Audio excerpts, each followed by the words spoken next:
ಅನ್ನು ಆಯೋಜಿಸಿ ಈ ಕಾರ್ಯಕ್ರಮದ ಘನ ನೇತೃತ್ವವನ್ನು ವಹಿಸಿರ್ತಕ್ಕಂಥ ಸಾನ್ನಿಧ್ಯವನ್ನು ವಹಿಸಿರ್ತಕ್ಕಂಥ ಪೂಜ್ಯ ತ್ರಿಶೂಲ ಶರಣರಿಗೆ ನಮಸ್ಕರಿಸುತ್ತಾ, ಅದೇ ರೀತಿ ಕಡಕೋಳದ ಶ್ರೀಗಳಿಗೂ ಕೂಡ ನಮಸ್ಕರಿಸುತ್ತಾ, ಅದೇ ರೀತಿಯಾಗಿ ಶಾಪೂರು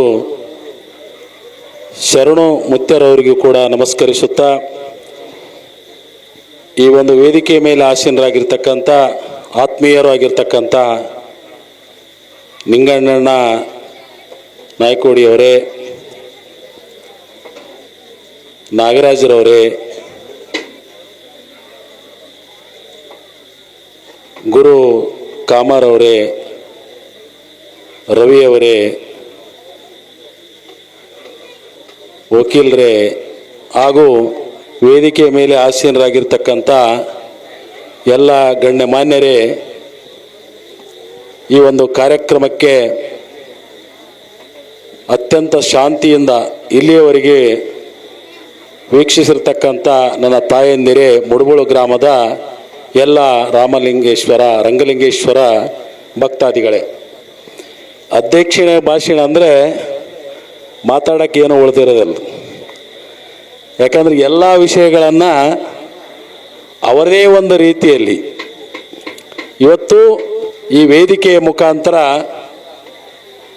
ಈ ಒಂದು ಧರ್ಮಸಭೆಯಲ್ಲಿ ತಮ್ಮದೇ ಒಂದು ದಾಟಿಯಲ್ಲಿ ಇವತ್ತು ಅನೇಕ ಜನ ಇವತ್ತು ಈ ವೇದಿಕೆಯ ಮೇಲೆ ಈಗಾಗಲೇ ಮಾತನಾಡಿದ್ದಾರೆ. ನಾನು ಈ ವಿಷಯದ ಬಗ್ಗೆ ಇವತ್ತು ಬೇರೆ ವಿಷಯದ ಬಗ್ಗೆ ಏನು ಮಾತನಾಡಲಿಕ್ಕೆ ಹೋಗುವುದಿಲ್ಲ. ಯಾಕಂತಂದರೆ ಧರ್ಮಸಭೆಯಲ್ಲಿ ಇವತ್ತು ನಾವು ಪುಣ್ಯ ಪಾಪದ ಬಗ್ಗೆ, ನಡವಳಿಕೆಯ ಬಗ್ಗೆ, ಸಂಸ್ಕಾರದ ಬಗ್ಗೆ ಮಾತ್ರ ಇವತ್ತು ನಾವು ಮಾತಾಡಬೇಕಾಗ್ತದೆ. ಆ ಒಂದು ನಿಟ್ಟಿನಲ್ಲಿ ಈ ಒಂದು ಮುಡುಬುಳು ಗ್ರಾಮದಲ್ಲಿ ಪ್ರಪ್ರಥಮವಾಗಿ ಪುಣ್ಯ ಸ್ಮರಣೆ ಇವತ್ತು ಏನು ಪುಣ್ಯತಿಥಿ ಕಾರ್ಯಕ್ರಮವನ್ನು ಮಾಡ್ತಕ್ಕಂಥ ಸಂದರ್ಭದಲ್ಲಿ ನಾವು ನೋಡ್ತಿದ್ದೀವಿ, ಭಾಳ ಸಂಕ್ಷಿಪ್ತವಾಗಿ ಈ ಒಂದು ಕಾರ್ಯಕ್ರಮ ಪ್ರಾರಂಭವಾಯಿತು ಕೆಲವು ವರ್ಷಗಳ ಹಿಂದಿನಿಂದ. ಹಂತ ಹಂತವಾಗಿ ಇವತ್ತು ರಂಗಲಿಂಗೇಶ್ವರರ ಒಂದು ಆಶೀರ್ವಾದದಿಂದ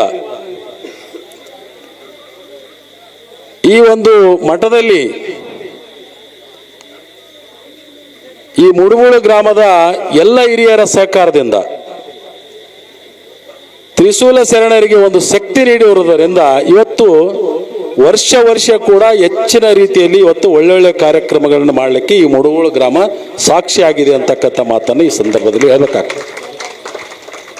ಯಾಕಂದರೆ ನೋಡ್ತೀವಿ, ಹಿರಿಯರು ಶರಣಪ್ಪಣ್ಣ ಆಗಿರ್ಬೋದು, ಬಸಲಿಂಗಪ್ಪ ಅವರಾಗಿರ್ಬೋದು, ಈರಣ್ಣರಾಗಿರ್ಬೋದು, ಇವತ್ತು ಬಸವರಾಜ್ ಹವಲ್ದಾರ್ ಆಗಿರ್ಬೋದು, ಈ ಗ್ರಾಮದ ಅನೇಕ ಮುಖಂಡರು ಇವತ್ತು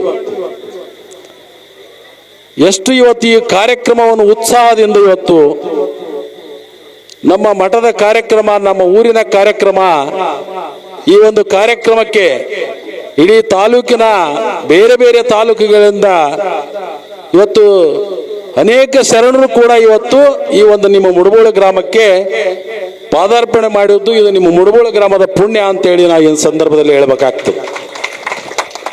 ಯಾಕಂದ್ರೆ ಯಾವುದೇ ಒಂದು ಕಾರಣದ ನಿಮಿತ್ತ ಶರಣರನ್ನ ಇವತ್ತು ಸಾಹಿತಿಗಳನ್ನ ಕರೆಸಬೇಕಾದ್ರೆ ಯಾವುದೇ ಒಂದು ಕಾರ್ಯಕ್ರಮ ಮಾಡಿದಾಗ ಮಾತ್ರ ಅಂತ ಒಂದು ಮಹಾತ್ಮರನ್ನ ಕರೆಸಿ ತಮಗೆ ಒಳ್ಳೆಯ ವಿಷಯಗಳನ್ನು ತಿಳಿಸಲಿಕ್ಕೆ ಸಾಧ್ಯ ಆಗ್ತದೆ. ಆ ಕಾರ್ಯಕ್ರಮವನ್ನು ಮಾಡುವುದರ ಮುಖಾಂತರ ಈ ಮುಡುಬುಳು ಗ್ರಾಮದವರು ಇವತ್ತು ಹೆಚ್ಚಿನ ಧಾರ್ಮಿಕ ಕಾರ್ಯಕ್ರಮದಲ್ಲಿ ನಂಬಿಕೆ ಉಳಿತಕ್ಕಂಥ ಕೆಲಸ ಇನ್ನು ಮುಂದಿನ ದಿನಗಳಲ್ಲಿ ಹೆಚ್ಚಿನ ಕೆಲಸ ತಾವು ಮಾಡ್ತೀರಿ ಅಂತಕ್ಕಂಥ ಭಾವನೆ ಕೂಡ ಈ ಸಂದರ್ಭದಲ್ಲಿ ವ್ಯಕ್ತಪಡಿಸಬೇಕಾಗ್ತದೆ.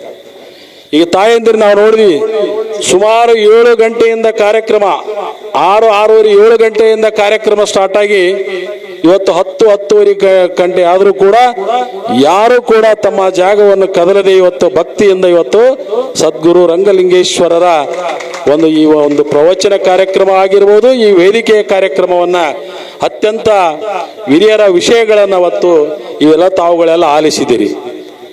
ದಯಮಾಡಿ ತಾಯಂದಿರಿಗೆ ನಾ ಹೇಳೋದಿಷ್ಟೇ, ಇವತ್ತು ಈ ಒಂದು ಧಾರ್ಮಿಕ ಕಾರ್ಯಕ್ರಮಗಳಿಂದ ನಾವು ಕಲಿಯುವುದಿಷ್ಟೇ, ನಾವು ಏನು ಮಾಡಿದರೆ ಪುಣ್ಯ ಬರ್ತದೆ, ಏನು ಮಾಡಿದರೆ ಪಾಪ ಬರ್ತದೆ ಅಂತಕ್ಕಂಥದ್ದು ನಮ್ಮ ಮನಸ್ಸಿಗೆ ಮಾತ್ರ ಗೊತ್ತಿರ್ತದೆ.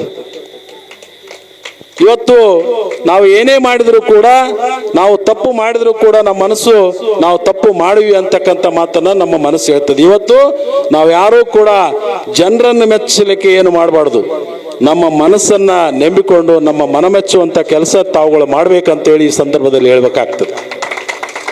ಹೇಳಿದ್ರು ಶರಣಪ್ಪಣ್ಣವರಾಗಲೇ, ಸಂಸ್ಕಾರ ಮಕ್ಕಳಿಗೆ ಯಾವ ತರ ಮನೆಯಲ್ಲಿ ಸಂಸ್ಕಾರ ಕೊಡಬೇಕು, ಯಾವ ತರ ಮಕ್ಕಳನ್ನ ಬೆಳೆಸ್ಬೇಕಂತಕ್ಕಂಥದ್ರ ಬಗ್ಗೆ ಹೇಳಿದರು. ಅದೇ ರೀತಿಯಾಗಿ ನೀವು ಎಷ್ಟು ಜನ ಬಂದಿದ್ದೀರಿ ತಾಯಂದಿರು, ಇವತ್ತು ದೇವರು ಅಂದ್ರೆ ಏನು, ಇವತ್ತು ನಾವು ಭಕ್ತಿಲಿಂದ ಇವತ್ತು ಯಾರನ್ನ ಪೂಜೆ ಮಾಡಿದ್ರೆ ನಾವು ದೇವರು ಪ್ರೀತಿಸ್ತಕ್ಕಂಥ ಕೆಲಸ ಮಾಡಿದಾಗ ಆ ದೇವರು ನಿಮ್ಮನ್ನು ಪ್ರೀತಿಸ್ತಾನೆ. ಅಂತ ಕೆಲಸಗಳನ್ನು ತಾವು ಮಾಡ್ಬೇಕು. ಯಾಕಂದ್ರೆ ಇತ್ತೀಚಿನ ದಿನಗಳಲ್ಲಿ ಬಹಳ ನೋಡಿದೀವಿ ನಾವು, ಎಷ್ಟೆಷ್ಟೋ ಗಳಿಸಿದಂಥವ್ರು, ಎಂತೆಂಥ ನೌಕರಿ ಮಾಡ್ತಕ್ಕಂಥವ್ರು, ತಮ್ಮನ್ನ ಬೆಳೆಸಿ ಕಷ್ಟಪಟ್ಟು ವಿದ್ಯೆಯನ್ನು ಕೊಟ್ಟಿರ್ತಕ್ಕಂಥ ತಾಯಿ ತಂದೆಯನ್ನ ಇವತ್ತು ಅನಾಥಾಶ್ರಮಗಳಲ್ಲಿ ಬಿಡ್ತಕ್ಕಂಥದ್ದನ್ನು ತಾವುಗಳು ನೋಡ್ತಾ ಇದ್ದೀರಿ. ಇದು ಧರ್ಮ ಅಲ್ಲ, ಇದು ಸತ್ಯ ಅಲ್ಲ. ಯಾಕಂತಂದ್ರೆ ನಿಮ್ಮ ಮನೆಯಲ್ಲಿ ನಿಮ್ಮ ತಂದೆ ತಾಯಿಯನ್ನ ಮೊದಲು ನಿಮ್ಮ ಅತ್ತೆ ಮಾವಂದರನ್ನ ನೀವು ಚೆನ್ನಾಗಿ ನೋಡ್ಕೋಬೇಕು. ನೀವು ಕೂಡ ಮುಂದೊಂದಿನ ಆ ಸ್ಥಾನಕ್ಕೆ ಬರ್ತಾ ಇದ್ದೀರಿ. ಅದನ್ನು ನೆನಪಲ್ಲಿ ಇಟ್ಕೊಂಡು ನಿಮ್ಮ ಮಕ್ಕಳು ಇವತ್ತು ನಮ್ಮ ಅಜ್ಜಿಗೆ ನಮ್ಮ ತಾಯಿ ಯಾವ ತರ ನೋಡ್ತಾ ಇದ್ದಾರೆ ಅಂತಕ್ಕಂಥದ್ದನ್ನು ನಿಮ್ಮ ಮಕ್ಕಳು ಗಮನಿಸ್ತಾ ಇರ್ತಾರೆ. ಇದನ್ನ ಬಹಳ ಒಂದು ಗಂಭೀರವಾಗಿ ತಾವುಗಳ ತಾಯಂದಿರು ತಗೋಬೇಕು. ನಾವು ನಮ್ಮ ಅತ್ತಿ ಮಾವಂದರಿಗೆ ಒಳ್ಳೆ ರೀತಿಯಿಂದ ನೋಡಿ ಅವರಿಗೆ ಗೌರವ ಕೊಟ್ಟಾಗ ನಮ್ಮ ಮಕ್ಕಳು ಕೂಡ ನಮಗೆ ಮುಂದೆ ಗೌರವ ಕೊಡ್ತಕ್ಕಂಥ ಕೆಲಸ ಮಾಡ್ತಾರೆ. ಆ ನಿಟ್ಟಿನಲ್ಲಿ ತಾಯಂದಿರು ಈ ಒಂದು ಧರ್ಮ ಕಾರ್ಯದಲ್ಲಿ ಇವತ್ತೇನು ಏನು ಸಭೆಯಲ್ಲಿ ತಾವುಗಳೆಲ್ಲರ ಒಂದು ಮಾತನ್ನ ಆಲಿಸಿದಿರಿ. ಅದರಲ್ಲಿ ಒಳ್ಳೆಯ ವಿಷಯಗಳನ್ನ ಇಲ್ಲಿಂದ ಹಿಡ್ಕೊಂಡು ತಮ್ಮ ಮನಸ್ಸಿನಲ್ಲಿ ಇಟ್ಕೊಂಡು ಹೋಗಿ ಇವತ್ತು ಈ ಒಂದು ಮುಡುಬೂಳು ಗ್ರಾಮದ ಈ ಒಂದು ಕಾರ್ಯಕ್ರಮ, ಈ ಒಂದು ವೇದಿಕೆ ಮುಂದಿನ ದಿನಗಳಲ್ಲಿ ಅತ್ಯಂತ ದೊಡ್ಡ ಕಾರ್ಯಕ್ರಮ ಆಗಿ ಇವತ್ತು ಮುಂದಿನ ದಿನಗಳಲ್ಲಿ ಇವತ್ತು ತ್ರಿಶೂಲ ಶರಣರಿಗೆ ಇವತ್ತು ಒಂದು ಆಸೆ ಇದೆ. ನಾವು ನೀವೆಲ್ಲರೂ ಕೂಡಿ ಇವತ್ತು ಮುಂದಿನ ದಿನಗಳಲ್ಲಿ ಆ ಒಂದು ಆಶಯವನ್ನು ನಾವು ನೆರವೇರಿಸಬೇಕಾಗ್ತದೆ. ಏನಪ್ಪ ತ್ರಿಶೂಲ ಶರಣರದ ಆಶೆ ಅಂತಂದ್ರೆ, ಈ ಒಂದು ರಂಗಲಿಂಗೇಶ್ವರರ ಒಂದು ಭವ್ಯವಾದ ಮಂದಿರವನ್ನು ಕಟ್ಟಬೇಕಂತಕ್ಕಂಥದ್ದು ಆಶೆ ಅವರಲ್ಲಿದೆ. ಇದು ಬಹಳ ಸಲ ಊರಿನ ಹಿರಿಯರ ಕೂಡ ನಾವು ಪ್ರಸ್ತಾಪ ಕೂಡ ಮಾಡಿದ್ದೀವಿ. ಈ ಒಂದು ಮುಡುಬೂಳು ಗ್ರಾಮ ದೊಡ್ಡ ಗ್ರಾಮ, ನೀವು ಏನಾದರೂ ಮನಸ್ಸು ಮಾಡಿ ಇವತ್ತು ರಂಗಲಿಂಗೇಶ್ವರರ ಒಂದು ಮಂದಿರವನ್ನ ಕಟ್ಟಬೇಕಂತೇಳಿ ತಾವು ಊರಿನ ಹಿರಿಯರೆಲ್ಲರೂ ನಿರ್ಧಾರ ಮಾಡಿದ್ರೆ ಅದೇನು ದೊಡ್ಡ ಮಾತಲ್ಲ. ರಂಗಲಿಂಗೇಶ್ವರರ ಆಶೀರ್ವಾದ ಮಾಡೇ ಮಾಡ್ತಾರೆ. ಮುಂದಿನ ದಿನಗಳಲ್ಲಿ ಅವರ ತ್ರಿಶೂಲ ಶರಣರ ಒಂದು ಆಸೆಯನ್ನ ನಾವು ನೀವೆಲ್ಲರೂ ಕೂಡಿ ನೆರವೇರಿಸೋಣ.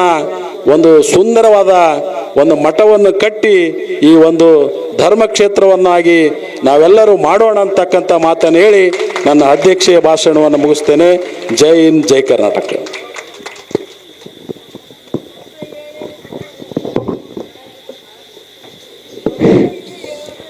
ನೀವು ಬೆಳೆಯಿರಿ, ನಿಮ್ಮೊಂದಿಗೆ ಇತರರನ್ನು ಬೆಳೆಸಿ, ಇಂತಹ ಕಾರ್ಯಕ್ರಮಗಳನ್ನು 10 ಪಟ್ಟು ಮಾಡುವಂಥ ಶಕ್ತಿ ನಿಮ್ಮೆಲ್ಲರಲ್ಲಿ ಬೆಳೆಯಲಿ ಅನ್ನುವಂಥ ಉದಾತ್ತ ಮಾತುಗಳನ್ನು ತಮ್ಮ ಮಾತುಗಳೊಂದಿಗೆ ಹೇಳಿದಂತಹ ಅಧ್ಯಕ್ಷರಾಗಿರ್ತಕ್ಕಂಥ ಗೌಡಪ್ಪಗೌಡ ಆಲ್ದಾಳ್ ಜಿಲ್ಲಾಧ್ಯಕ್ಷರು, ಇವರಿಗೆ ಈ ವೇದಿಕೆ ಪರವಾಗಿ ಅನಂತ ಕೋಟಿ ಧನ್ಯವಾದಗಳು. ಈ